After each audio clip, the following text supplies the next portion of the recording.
have the tangent of x minus 4x. What we want to do is find our first derivative and our second derivative real quick. And then from there, we'll both practice graphing them, or we'll both practice doing our sign charts so we can see what's happening with our intervals of increasing, decreasing, and concavity. Okay. So y prime, the derivative of tangent x. Let's think about that for a second. Go back to our notes that we kind of did before, but cotangent and tangent are the ones that have the squares. And the derivative of tangent then is secant squared x. And the derivative of a minus 4x is just a minus 4. So that's not too bad. Now our second derivative. We're obviously going to lose the constant there in the back, so all we have to focus on is taking the second derivative of secant squared x. So it'll be 2 times secant x times the derivative of secant x, which is secant x tangent x. Okay. And then if we combine some information together, then we get y double prime to be 2 secant squared x tangent x. Okay. So we have our first derivative right here, and we have our second derivative right there. Well, our next step after that was to identify our critical points. So again, the critical points are going to be coming from specifically my first derivative. So the critical points is when y prime equals 0, which is secant squared x minus 4. So 4 is equal to secant squared x. Let's take the square root, put plus or minus. So plus or minus 2 is equal to secant x. And that's telling us basically it's the same thing as saying when is cosine x both positive 1/2 and negative 1/2. Okay. Well, it looks like we're going to focus on just the interval from negative pi over 2 to positive pi over 2. So on the unit circle, that would be from up here to down here. So specifically, just in that portion of the circle, when do I have x values of positive 1/2 and negative 1/2? So that'll be at x is equal to pi over 3 and then negative pi over 3. Notice I'm not going to say 5 pi over 3 because 5 pi over 3 is not in that interval, and negative pi over 3 is what's in that interval. Okay. And then if we want to test for points of inflection, we're going to set our second derivative equal to 0. So the second derivative is 2 secant squared x tangent x. And it's already factored, so if we just set each portion equal to 0, that's saying secant squared x equals 0 and tangent of x equals 0. Okay, or that's the same thing as saying, secant of x is plus or minus 0, which is 0. Or 1 over cosine of x is equal to 0. Well, in that interval of negative pi over 2 to pi over 2, cosine of x is only equal to 0 at pi over 2 and negative pi over 2. But since it doesn't say less than or equal to, we're not really getting any points from there. Okay, tangent of x, if I want to focus it as sine over cosine, when that equals 0 is basically saying only when sine x equals 0. And in that interval, it's going to be right at 0. Okay, so there's our point of inflection. Let's list this as a critical point, and then we'll do our point of inflection right here at x equals 0. We'll kind of keep these in mind real quick, and I'm going to start erasing everything else so we can get some room to do our sign charts. Okay, so for our sign charts, we'll have 1 to represent the first derivative, y prime, and then we're going to have 1 to represent the second derivative, y double prime. The point going on the second derivative is just x equals 0, and then on the first derivative we'll have negative pi over 3 and positive pi over 3. Okay, so why don't y'all test this real quick and get your pluses and minuses, and let's see if we get the exact same thing. Okay, so coming back, hopefully y'all got the exact same sign values that I did. Again, all I did was just pick a point, and now I picked a point just slightly to the left of negative pi over 3, but I didn't want to choose obviously negative pi over 2 because my function value doesn't exist there. It's only strictly right up next to it. So something that I actually tested for was negative pi over 2.5. Okay? And then in here I just tested pi over 6. And then on to the right I did the opposite, so I did pi over 2.5 because I wanted to come right as close as I get to pi over 2, but I can't include it because it would be undefined. Okay? And then the same thing, just testing to the right and left of 0, all I picked was pi over 4 and negative pi over 4 when I did mine. Okay. Again, plugging those values into making sure the first derivative and then again the second derivative. And it looks like everything's checking out because what this graph is showing is that up to negative pi over 3 my graph was increasing, and then so obviously this point right here would be the negative pi over 3, and then between those two pi over 3 values my graph was decreasing, and then after pi over 3 my graph went to increasing. Okay, everything to the left of 0 I was concave down, which makes sense, and everything to the right of 0 I was concave up. Okay.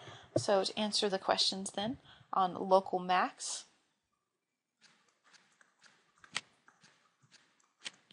at x equals negative pi over 3, and a local min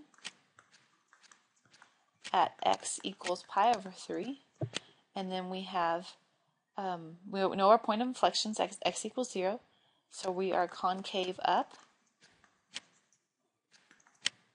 It looks like from 0, we can probably stop it honestly at pi over 2 because that's where our domain ends, and we're concave down from negative pi over 2 to 0. Alright, let's move on. Okay, using the steps on how to graph a function, let's graph the following.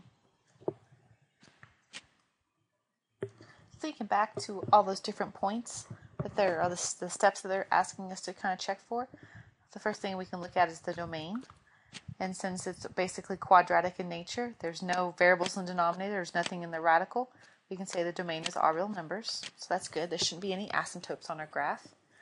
If we want to check for our x and y intercepts, our y-intercept is when x is 0, so 0 to the 4th and 2, 0 cubed. So it's going to be at 0, 0. Our x-intercept is when y equals 0. So if I go 0 is equal to x to the 4th plus 2x cubed, and I go to solve that, pretty much if we factor out the common x cubed, that'll leave me with an x plus 2. And so we're getting an x-intercept at 0 and another one at negative 2. Okay, so there's some key points that we can get off just the main function. Let's go on to the first derivative. So y prime, and I'm going to obviously use it more in this form right there. I'm going to treat it as 4x cubed plus 6x squared. Okay. So when I set my first derivative equal to 0, I will get 0 equals that. Let's go ahead and factor it. So let's get 2x squared times 2x plus 3. And then further, just setting it equal to 0, we'll get 2x squared equal to 0, so that'll give me x equals 0. And then from the other point, or the other factor, we're going to get x is equal to negative 3/2. So these are my potential critical points. If I go ahead and do my number line, here's negative 3/2, here's 0, and we test like 1, for example. If I plug 1 back into my derivative, so right in here, or I could even go right up into there. If I test in 1, everything's positive, so it's still going to be positive. If I test negative 1, it might go right into the more the factored form. If I do negative 1, that'll be positive right there. And if I do negative 1 right in there, that'll be negative 2 plus 3, which is positive. So that's still positive. And then if I go negative 2, it'll be positive in the front, and then it'll be negative in here, so it'll be minus right there. Okay, so let's go to our second derivative. Our second derivative is telling us that we have 12x squared plus 12x. Okay. If we set that equal to 0 and factor out the 12x, that'll give me an x plus 1. So I have potential points of inflection at x equals 0 and x equals negative 1. So again, these are points of inflection. If I put those points on the number line representing for the second derivative, over here was the first derivative, so here's the second derivative, negative 1 and 0. Let's test back into our original function. Let's test like x equals 1. So 12 times 1 plus 1, obviously positive. negative a half. Well, negative 1/2 plus 1 will be positive, but negative 1/2 times 12 is negative, so there'll be negative right there. And if I test negative 2 would give me a negative out front, and negative 2 plus 1 is negative in there, and a negative times a negative would be positive. Okay, so let's put all this information together and see if we can get ourselves a graph. So let me just erase just a little bit of this up here. I don't really need my second derivative equation anymore. So I'm going to put this graph up here in the top right. Okay, so for my graph, we have x-intercepts. We have a y-intercept at 0, 0. We have an x-intercept at 0, and then also at negative 2.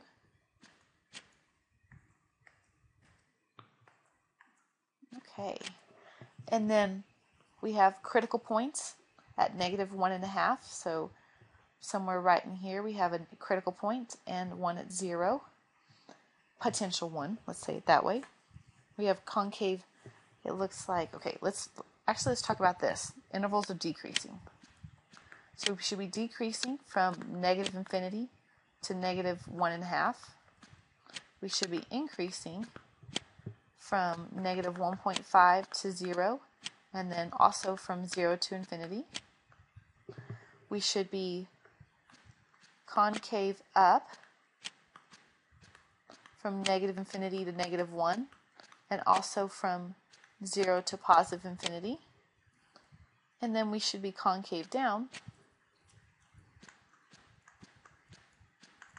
just from negative 1 to 0. Okay. As far as those critical points, let me get exact values there. So like at exactly negative 3/2, which obviously that one right there, if I'm going from decreasing to increasing, so from down to up, this should be a min right here. And if I'm going up to up, then nothing really happens. It's not a max or a min. When I plug negative 3/2 back into my main function, let's get that coordinate value. I just took negative 3/2, and if you just plug it back, originally it's going into the main function. So remember, we're graphing the main function. You get something about a negative 1.6. Okay, so let's follow what our charts are telling us then. It says from negative infinity down to negative 3/2, I'm supposed to be going down. Okay, so right into there. Obviously, I hit a min value, so I'm going to be changing direction there, and then I'm going back up to 0. Okay. And let's look at our concavity real quick. It's saying to the left of negative 1, so everything from here left, I should be concave up. So like that. Okay? I have to probably change this around just a little bit here. Now, it says from negative 1 to 0, though, I'm concave down. So my graph is going to be more curving like this. Okay, so we've got to go from a concave up to now a concave down.